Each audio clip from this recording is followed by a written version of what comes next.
I ran into this last week. Here's what fixed it for me. If you need to dispute the transaction on your TD card, follow these steps to get it resolved quickly. Step 1. Log into your TD account. Start by logging into your TD online banking account. This is where you can access your transaction history and initiate the dispute process.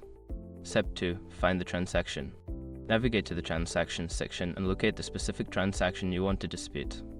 Make sure to know the date and amount for reference. Step 3. Initiate the dispute. Once you find the transaction, look for an option that says Dispute Transaction or Report an Issue. Click on it to start the dispute process. Step 4. Provide details.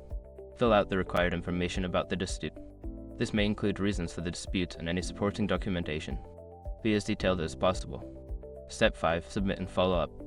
After submitting your dispute, keep an eye on your email or account notifications for updates. You may need to follow up if you don't hear back within a few days. Remember, it is important to act quickly when disputing a transaction to ensure you meet any deadlines.